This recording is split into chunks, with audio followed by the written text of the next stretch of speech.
So the election, as of this recording, is tomorrow. I would say that America will ultimately decide who will rule the country for the next few years tomorrow, but since about 100 million people have already voted, I have a feeling they've already decided by now. Nevertheless, we don't actually know the results, and anyone using voter registration to show that Trump is leading in the Midwest fails to understand what no party affiliation means. Anyway, since the election is tomorrow and most people have voted already, I have decided that I can make my final prediction for both the presidency and the Senate elections.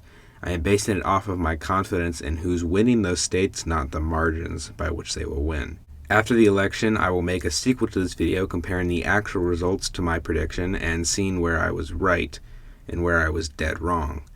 This is the first time I have ever made official predictions, not really counting the Democratic primary since I was really only following the polls. I plan on doing something like this every 2 years for congressional elections, so this channel isn't going to be dedicated to elections or even necessarily politics. Without further ado, let's get on with the predictions. I'm going to do both the Senate and President predictions at the same time, so this video is a little shorter and subsequently easier to edit and post. First up are the states where I have at least 99% confidence in predicting. These are the states that consistently vote one way, or the current predicaments have made these states virtually out of reach for the other candidate. For the presidency, these are the near certain states for Biden, which add up to 203 electoral votes, and these are the near certain states for Trump, adding up to 125 electoral votes. Most electoral votes, just like most Americans, tend to vote consistently, so these aren't anything of note. As for the Senate, these are the near certain states for the Republicans, which puts them at 44 Senate seats, and these are the near certain for the Democrats, which also put them at 44. These states, similar to the presidency, also vote pretty consistently.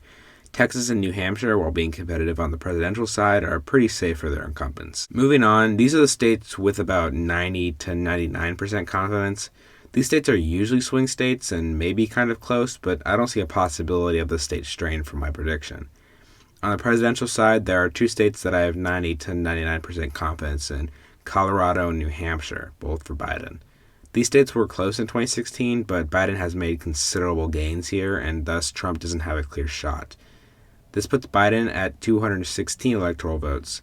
As for the Senate races, I am not confident in 5 states. The Democrats pick up Michigan, Minnesota, and Colorado, and the Republicans pick up Kansas and South Carolina. Kansas and South Carolina are both pretty interesting, as they traditionally vote solidly Republican, but the Republican nominees in both states are unusually unpopular. In my home state of South Carolina, Lindsey Graham has seen a large shift away from his previous election victories, and the Democratic challenger Jimmy Harrison has raised the most money of any Senate candidate in history. While Graham will almost certainly win here, it's going to be uncomfortably close for the Republicans. These states put the Democrats to 47 and Republicans to 46.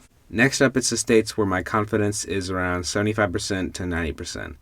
These states, while I am mostly confident, have a reasonable shot at flipping. However, I am saying that the candidate will handily win here.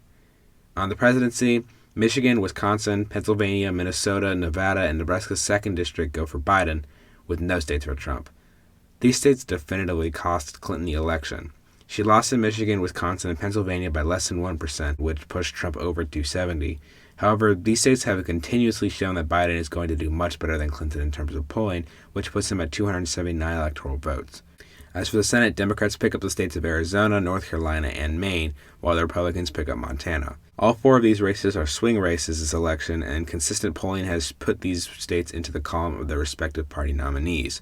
While Maine has narrowed up in the 538 forecast, Suzanne Collins has pushed away her constituents by voting for Kavanaugh for the Supreme Court and pushed away Trump's base by not voting for Barrett. Both North Carolina and Arizona have fairly unknown and unpopular Republican incumbents.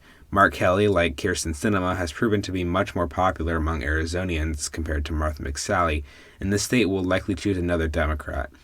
North Carolina is vulnerable to the Democratic wave this year, and down-ballot tickets will hand Cunningham a victory over Tillis, putting Democrats to 50 and Republicans to 47. At this point, we are getting into the states that I am only somewhat confident in.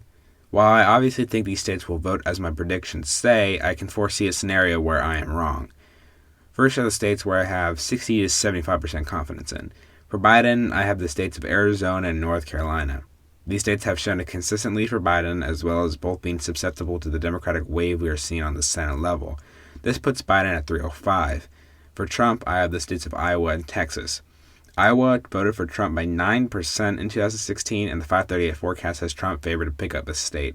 I think Iowa has shifted into the Republican column in some fashion, though the Senate race is much more competitive.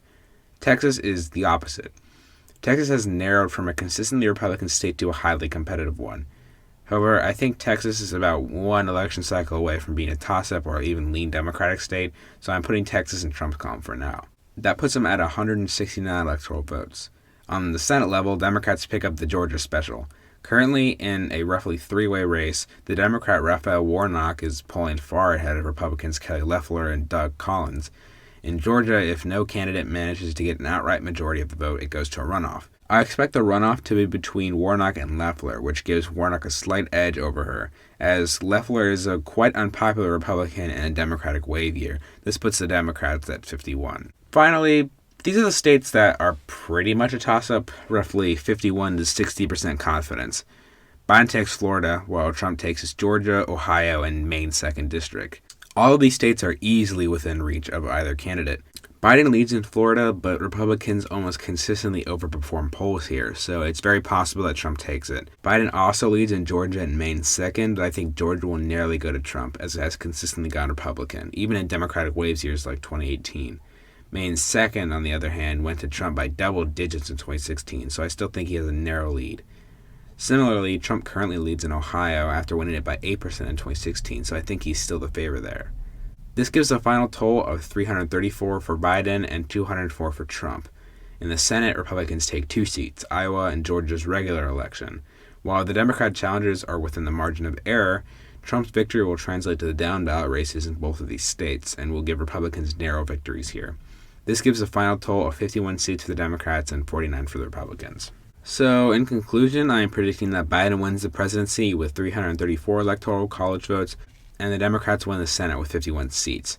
While I think Trump and the Republicans could very well win, with the backlash against Trumpism over the last 4 years, in combination with the pandemic, Democrats will turn out in droves to flip the Senate and the presidency. Democrats only need 50 seats if Biden wins to control the Senate, so I think the tipping point state will come down to Maine, where I predict Gideon squeaking out a win over Collins. On the presidential level, the tipping point state will come down to Pennsylvania, where I project Biden winning somewhat comfortably over Trump.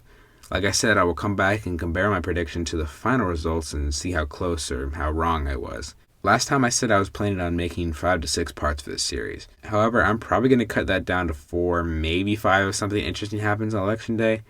If you are enjoying this series, make sure to subscribe to catch the next few parts, and as always, peace.